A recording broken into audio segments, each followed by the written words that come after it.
وعلیکم السلام ورحمۃ اللہ۔ جی رائے صاحب، بڑے عرصے بعد آپ کی آواز سنی ہے، اللہ تعالیٰ آپ کو خوش رکھے۔ بڑا مناسب آپ نے یہ سوال کیا ہے اور اچھی بات ہے تاکہ دوسرے لوگوں کو بھی یہ بات پتہ چل جائے، چونکہ یہ بہت ہی زیادہ ضروری چیز ہے شرک کا معاملہ۔ یقین کیجیے پوری کائنات کو اسی لیے بنایا گیا ہے کہ اللہ نے یہ بتانے کے لیے کہ میں اکیلا ہوں اور میرے ساتھ کوئی شریک نہیں ہے، کہ بس تم نے صرف میری بندگی کرنی ہے اور کسی اور کی نہیں کرنی ہے۔ یہ یاد رکھیں اس بات کو، دو چیزوں کو ملا کر ایک بات بنی ہے۔ اس کا صرف ایک حصہ مانا تو بات نہیں آپ نے مانی، پوری بات ماننی ہے اللہ کی۔ اللہ تعالیٰ کا مطالبہ ہے کہ میری بندگی کرنی ہے اور ساتھ ہی یہ کہ دوسروں کی نہیں کرنی ہے، اس پر زور ہے۔ تو شرک کی پہچان بہت ضروری ہے۔ جب آپ شرک کو پہچان جاتے ہیں نا، پھر آپ توحید کو بھی پہچان جاتے ہیں۔ ہر چیز اپنی ضد سے پہچانی جاتی ہے۔ جب آپ توحید کو پہچانیں گے آپ شرک کو پہچان لیں گے۔ اسی طرح جب آپ اپنے آپ کو پہچان لیں گے نا، آپ اللہ کو پہچان لیں گے۔ آپ اللہ کو جب پہچان لیں گے نا، پھر آپ اپنے آپ کو پہچانیں گے، وہ میں کیا چیز ہوں۔ جب اللہ کی پہچان ہوگی اللہ کیا ذات ہے، عظیم ذات ہے، پھر خود آپ کو پتہ چلے گا میں کیا ہوں۔ اسی طرح جب اپنی پہچان ہو جائے گی کہ میں تو یہ ہوں، میں کتنا مجبور ہوں، کتنا عاجز ہوں، کتنا بے بس ہوں، تو پھر پتہ چلے گا وہ میرا مالک کتنی عظیم ذات ہے۔ تو اس طریقے سے ہر چیز اپنی ضد سے پہچانی جاتی ہے۔ چونکہ یہ بہت ہی اہم سوال ہے آپ کا، بہت ہی علمی سوال ہے، اس لیے میں اس کی تھوڑی سی تمہید باندھی ہے تاکہ پوری طرح بات بھائیوں کی سمجھ میں آ جائے۔ رہے عمران خان صاحب، تو ان کو شرک کی پہچان نہیں اصل میں، چاہے وہ کتنے ہی مخلص کیوں نہ ہوں اپنے ملک کے ساتھ، اپنی قوم کے ساتھ، حتیٰ کہ اپنے دینی نقطۂ نظر سے بھی اپنے وہ کتنے مخلص کیوں نہ ہوں، لیکن مخلص ہونا کافی نہیں ہے۔ آپ کو شرک کی پہچان کرنی ہے، کیونکہ اگر آپ نے شرک نہیں کیا نا، تو اگر پوری کائنات کو آپ نے بھر دیا گناہوں سے، چور نمبر 1، ڈاکو نمبر 1، فریبی نمبر 1، جھوٹے نمبر 1، سب کچھ یہ گناہ کی باتیں، قاتل نمبر 1، ہزاروں قتل کیے آپ نے، بدماشیاں کی، جو مرضی کی ہے زمین کے اوپر، لیکن شرک نہیں کیا ہے اللہ کے ساتھ۔ اللہ کی جب معاملہ وہ نہیں کیا ہے، تو یقین کیجئے اللہ تعالیٰ کا ایک عام وعدہ ہے کہ یہ وہ شخص ہے جو ایک دن جنت کی بادشاہی کا تاج پہنے گا، سزا کاٹ کے۔ اب اللہ بہتر جانتا کتنا عرصہ یہ رہے گا، اور پھر گناہوں کی نوعیت اللہ خود جانتا ہے، چاہے تو بغیر سزا کے جو ہے نا اس کو معاف کر دے، کیونکہ گناہ کی نوعیت اللہ جانتا ہے، کون سی چیزیں قابل معافی ہیں، کون سی جن کو سزا دے کے معاف کیا جائے، کون سی جن کو بغیر سزا کے بھی بڑے بڑے گناہوں کو اللہ تعالیٰ شاہانہ انداز سے معاف کر دے گا، صرف یہ دکھانے کے لیے کہ کوئی ہے میرے سے سوال کرنے والا جس کو میں معاف کروں، کوئی ہے اعتراض کرنے والا، کوئی ہے میرے سے زیادہ سمجھدار، کوئی ہے میرے سے زیادہ یعنی منصف، تو لیکن اس کی جو معافی ہوگی نا وہ بھی اندھی نہیں ہوگی، وہ بھی بالکل اصولوں کے تحت ہوگی، انصاف کے تحت ہوگی۔ تو اس انداز سے اللہ کی پہچان بہت ضروری ہے۔ تو عمران خان صاحب کو یہ سمجھ نہیں ہے، یہ بات انہوں نے جو کہی ہے کہ یہ جو پولیس والوں نے سختی کی، ہمارے ساتھ زیادتی کی، اپنے بڑے افسروں کی بات مان کے انہوں نے شلنگ کر دی، یہ انہوں نے شرک کیا، بالکل غلط ہے، بالکل غلط ہے۔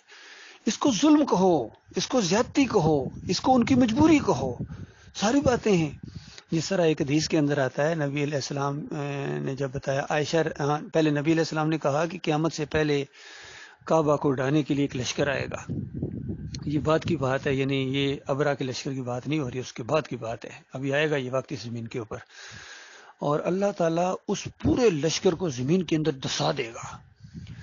تو ام المومنین نے پوچھا، یا رسول اللہ ظاہر پتہ جب ایک لشکر لے کے بادشاہ آتے ہیں، فوجیں آتی ہیں، اس میں طرح طرح کے لوگ ہوتے ہیں، طرح طرح کی سوچ والے لوگ ہوتے ہیں، تو کہا کہ کتنے ایسے لوگ ہوں گے جو نہیں چاہتے ہوں گے کہ ہم کعبہ کو ڈھائیں، لیکن وہ ساتھ زبردستی لائے جائیں گے، تو ان کا معاملہ وہ بھی دسائے جائیں گے۔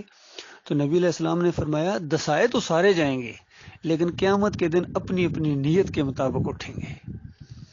اسی طریقے سے جب جنگ بدر کے قیدی آئے نا، بلکہ جنگ سے پہلے نبی علیہ السلام نے کچھ لوگوں کا نام لیا کہ یہ بھی آ رہے ہیں ساتھ، اور اگر کسی کے سامنے یہ والے لوگ آ جائیں تو ان کو چھوڑ دو، یہ مجبوری میں لائے گئے ہیں، یہ وہ اس ماحول کی ایک مجبوری سی جو ان کو کھینچ لائی ہے، وہ ہمارے ساتھ بغض نہیں رکھتے ہیں، یعنی ہمیں مارنے نہیں آئے ہیں، تو یہ بندے جن کے سامنے آ جائیں نا ان کو مت مارنا۔ اس میں ایک نام نبی علیہ السلام کے چچا کیا نام ہے، عباس رضی اللہ تعالیٰ کا بھی تھا۔ تو ایک صحابی ہیں، حالانکہ بڑے ہی مخلص صحابی ہیں، بڑے ہی مخلص صحابی ہیں، اتنے مخلص ہیں کہ میں آپ کو کیا بتاؤں، مجاہد ہیں، ان کے منہ سے یہ بات نکل گئی۔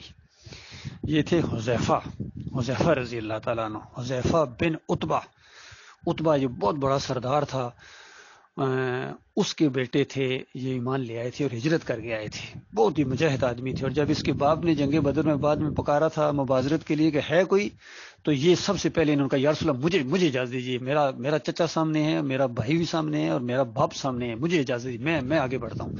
بہت دلیر آدمی تھے۔ تو نبی علیہ السلام نے روک دیا کہ نہیں، باپ کے مقابلے میں نہیں نکالتا ہوں۔ لیکن ان کا جذبہ دیکھیے، دیکھنے والا تھا۔ تو یہ وہ ہیں کہ ان کے منہ سے یہ بات نکل گئی کہ ہاں بھائی یہ کیسی بات ہے کہ اگر ہمارے باپ بھی ہمارے سامنے آ جائیں گے تو ہم اللہ کے معاملے میں ان کو نہیں چھوڑیں گے، تو نبی علیہ السلام کا چچا جب سامنے آئے گا تو کیسے ہم چھوڑیں گے؟ یہ بات ان کے منہ سے نکل گئی۔ عمر رضی اللہ تعالیٰ کی ایمانی جو جوش تھا وہ آیا، اور نبی کے ساتھ جو محبت ہوتی ہے، نبی کی بات کے اوپر اعتماد جو ہوتا ہے کہ جب نبی کہہ رہے ہیں تو تمہاری یہ جرت، کہنے لگے کہ نبی علیہ السلام مجھے اجازت دیں، میں اس منافق کی گردن اڑاؤں ابھی۔ بہرحال نبی علیہ السلام نے روک دیا۔ تو یہ ایک بات ان کے منہ سے نکل گئی، حذیفہ رضی اللہ عنہ کے منہ سے۔ تو بعد میں وہ بہت پچھتاتے تھے، بہت روئے ہیں اس بات کے اوپر، بڑے صدقے انہوں نے کیے اس خیال کو کہ میرے منہ سے ایک ایسی بات نکل گئی، اللہ مجھے معاف کرے، بڑے روئے ہیں۔ تو کہنے کا مقصد یہ ہے کہ ایسے لوگ ہوتے ہیں جو مجبوری سے لائے جاتے ہیں۔ کتنے ان پولیس افسروں میں اور کتنے جوانوں میں ایسے ہوں گے، ہمارے فوجی بھائیوں میں بھی ایسے ہوں گے، میں خود فوجی میں جانتا ہوں، ایک ایک کو یقین کیجیے مزاج کو میں جانتا ہوں، اللہ نے مجھے ان کے اندر رکھا ہے۔ میں سپاہی کے مزاج کو جانتا ہوں، میں لانس نائک کے مزاج کو جانتا ہوں، میں نائک کے مزاج کو جانتا ہوں، میں حوالدار کے مزاج کو جانتا ہوں، میں صوبیدار کے مزاج کو جانتا ہوں، میں آفیسرز کے مزاج کو جانتا ہوں، چاہے چھوٹے رینک کے ہوں چاہے بڑے رینک کے ہوں، الحمدللہ۔ اور ایک کسی کلپ میں نے کہا تھا، یہ جو کہتے ہیں نا سیولینز لوگ یہ فوجی مداخلت کہتے ہو، میں کہتا ہوں نہیں، کبھی انہوں نے مداخلت کی، نہ ان کا کرنے کا کوئی ارادہ ہوتا ہے جب تک تم اپنی نامردی نہ دکھاؤ، وہ نہیں کرتے ہیں۔ ان کا اپنے اتنے کام ہوتے ہیں اور اتنی ان کی وہ سہولتیں بھی ہیں، سب کچھ ہے، وہ ان کو اتنی نہیں فرصت نہ وہ چاہتے ہیں سول معاملات میں۔ جب تم مجبور کرتے ہو تو پھر وہ آتے ہیں، پھر اپنی وہ جان بچانے کے لیے پھر ان کو کافی چیزیں کرنا پڑتی ہیں۔ ہمارا سسٹم ہی ایسا ہے، اور پھر ہم نے قسم بھی کھائی ہوتی ہے۔ میں خود فوجی افسر ہوں الحمدللہ، تو ہمارا کوئی ارادہ نہیں ہوتا ہے یہ آنے کا، لیکن پاکستان کی سالمیت کی طرف جب معاملہ جاتا ہے تو پھر یہ معاملہ کرنا پڑتا ہے۔ باقی انفرادی طور پر کسی کی کمزوری وہ علیحدہ چیز ہوتی ہے، کسی کی سوچ علیحدہ چیز ہوتی ہے، لیکن بحیثیت ادارہ فوجی یہ بہت ہی منظم ادارہ ہے، اور بالکل پاکستان کی خیر خواہی ان کی رگوں کے اندر ہے، ان کے خون کے اندر ہے۔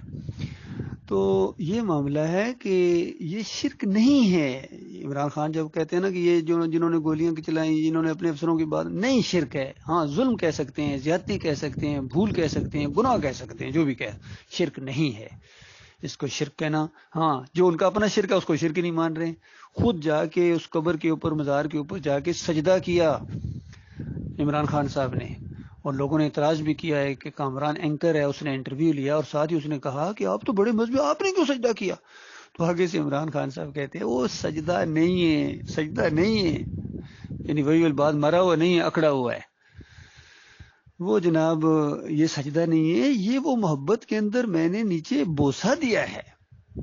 تو بوسہ دینا بھی شرک ہے نا جی، سجدہ بھی شرک ہے اور بوسہ دینا بھی شرک ہے، یعنی اگر آپ سجدے کے بغیر بوسہ دیں گے کسی دیوار کو تو وہ بھی تو شرک ہوگا۔ حجر اسود کے علاوہ جس چیز کو آپ بوسہ دیں گے دین سمجھ کے، ثواب سمجھ کے، کسی کی عزت سمجھ کے، یعنی کسی پتھر کو، کسی مزار کو، قبر کو، وہ شرک ہے۔ تو نیچے چوکڑ کو بوسہ جب دیں گے تو سجدہ تو کرنا پڑے گا، نیچے جھکنا پڑے گا، بغیر سجدے کے بوسہ دیا جا سکتا ہے؟ اس کے لیے میں ان کی اپنی مثال دیتا ہوں ان کو سمجھانے کے لیے کہ دیکھو جس طرح آپ کہتے ہیں نا کہ مداخلت جب ثابت ہے، مداخلت تو مانتے ہو، تو سازش کیوں نہیں مانتے ہو؟ حالانکہ سازش کے بغیر مداخلت ہو ہی نہیں سکتی ہے، پہلے سازش ہوتی ہے پھر مداخلت ہوتی ہے، یہ حقیقت ہے۔ یہ دنیا کی سائیکالوجی اور آج ساری چیزیں جو اس دنیا کا ایک سسٹم ہے اس میں یہ چیزیں سب لکھی ہوئی ہیں، اور ویسے بھی عقل بھی یہی چیز مانتی ہے کہ پہلے سازش ہوتی ہے پھر مداخلت ہوتی ہے۔ تو اسی طریقے سے پہلے سجدہ ہوتا ہے پھر بوسہ دیا جاتا ہے۔ پھر ایسے ایسے مولوی ہیں یہ حکمرانوں کے اس کفر و شرک کو بھی جواز بخشنے کے لیے ان کے پاس الفاظ موجود ہیں۔ ایک مولوی کا میں نے بیان سنا، اس نے کہا حدیث میں آتا ہے کہ 7 ہڈیوں کے اوپر سجدہ کیا جاتا ہے، اس کو سجدہ کہتے ہیں۔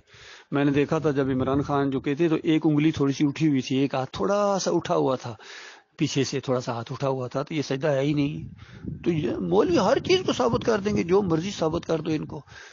ان مولویوں کا حال یہ ہے کہ ایک مولوی نے شرط لگا دی کہ اونٹ کی دم نہیں ہے، تو گھر آیا، اس نے کہا بڑی بھاری شرط لگائی ہے، میں اونٹ کی دم نہیں ہے۔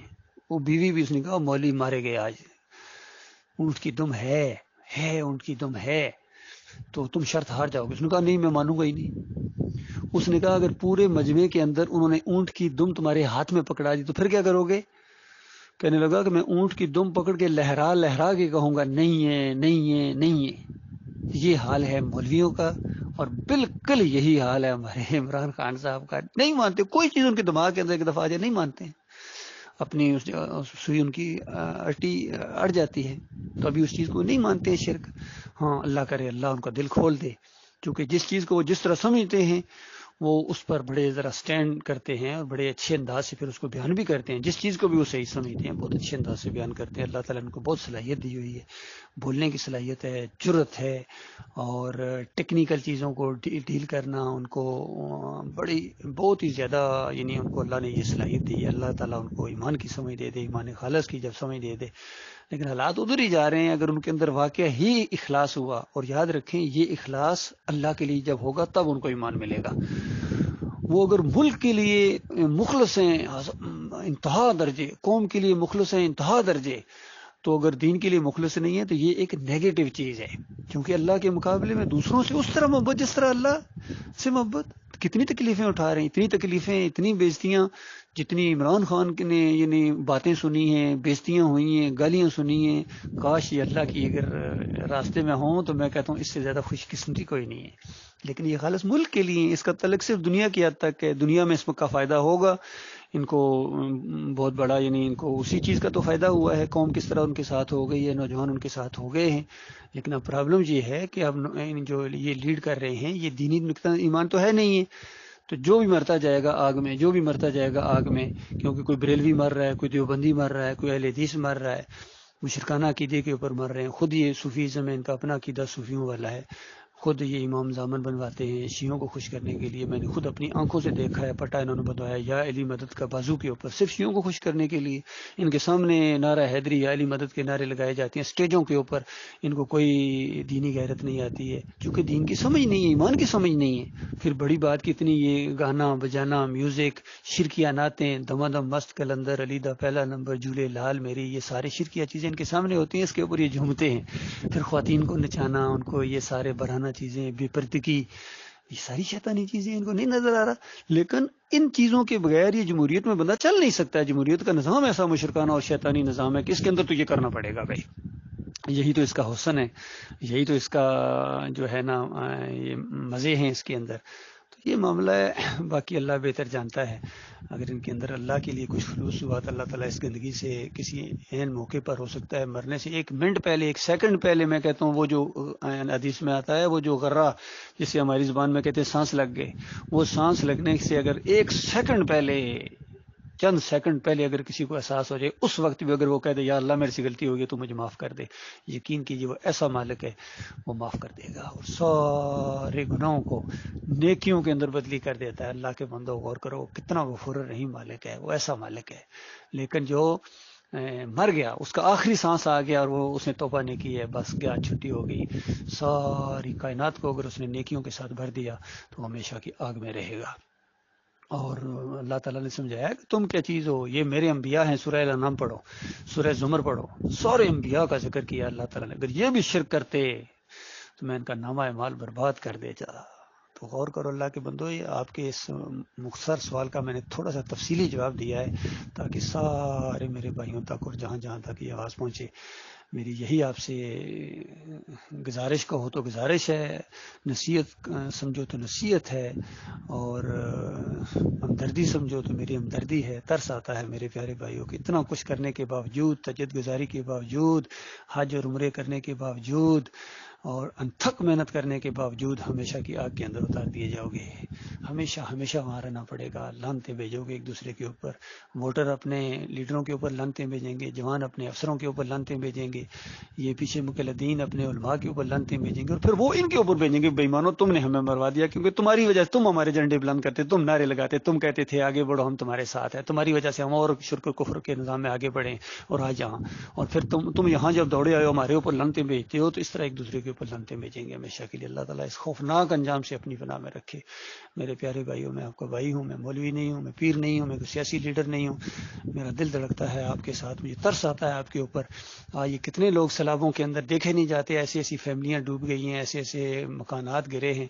تو اگر یہ مومن ہوتے تو یہ اسی وقت جنتوں کے اندر پہنچ جاتے. ڈوب کے مرنے والا جنتی ہے, دب کے مرنے والا جنتی ہے, لیکن یہ مومنوں کی بات ہو رہی ہے, اور وہ ان لوگوں کے اوپر فٹ کر رہے ہیں. بس جو مرتا جا, بس جو وہ جنت الفردوس میں پہنچ گیا. ایسی بات نہیں ہے, جنت الفردوس ایسی نہیں ہے کہ تم ڈوب کے مرو.